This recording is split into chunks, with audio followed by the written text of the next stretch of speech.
nyaata keenya filachuudhaan waan nyaannu beekuudhaan umrii keenya dheeressuu fayyaa keenya kunuunsuu akka dandeenyu wannaa gabaabduu walii qoonna.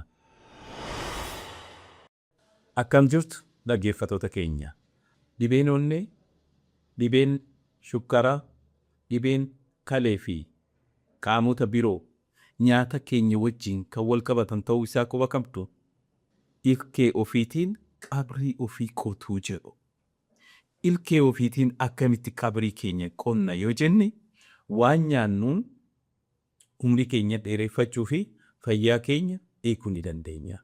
Waan nyaannu beeknee, waan nyaannu hubannee, waan nyaannu filannee yeroo fi hammasaa nyaatawwan nuuf abboomamanii fi nuuf malan gosaanis akaakuunis jiru. Ka baay'inaan fudhan baay'ee xiqqeessine immoo ka fudhannu. Dhangaalee gurguddoo fi dhangaalee xixiqqoo jedhamanii ka qoodaman.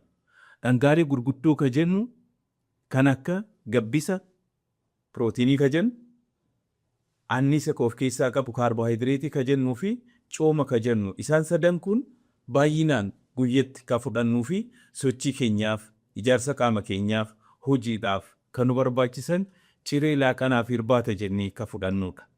Haa ta'uutii isaan kana yommuu fudhannu gosaan wal makuun hamma isaanii wal caalchisnee irra caalaa kan akka biddeenatti, daabbootti, mullutti fudhannu ka caalu tahee kan akka gabbisatti fudhannu immoo midhaan irraa ka argannu jira, biqiltuuwwan irraa ka argannu jira, dabree immoo bu'aa loonii irraa, beeladaa irraa ka argannu jira jechuudha. Isaan kana akkamitti xiqqeessinee fudhachuu qabna? Gostokkee qofa yoo baay'isne dhibeewwaniif saaxilamuu dandeenya. Yeroo baay'ee kuduraa fi muduraa dhiisnee, baalawwan dhiisnee, yeroo hunda carraa argannee bu'aa loonii qofaaf fedhiin keenya, jaalalli keenya cima yoo ta'e dhibeedhaaf saaxilamuu dandeenya jechuudha. Nyaata arraba irratti nutti toleef qofa osoo hin tahin gadi seenee qaamni keenya fudhatamee nu sifaa'ee maal nu hojjetaa? Fayyaa akkamii nu kenna? Yookaan immoo faallaa isaatiin immoo fayyaa keenya akkamitti huba ka jedhuun hubannaa argannee saniin hoogganamuu qabna, saniin ammaramuu qabna. Akka fakkeenyaatti shukkara fayyadamuu yommuu jennu nama tokkoof guyyatti fallaana shaayii xiqqoo sana 2 yoo argate yookiin giraama 30 yoo argate guyyatti ni gahaafii jedha. Shukkara kana gaa kallattumaan shukkara qofarraan argannu. Kuduraaf muduraa adda addaa irraa argachuu dandeenya. Nyaata keessatti argachuu dandeenya. Kanaaf namni keenya baay'inaan amma ka argaa jiru buna immoo ajajan siinii walakkaan shukkara. Kun buna dhugnee moo shukkara dhugnee? Shukkarri sun qaama keenya keessatti seenee gogaa keenya irraa jalqabee qaamni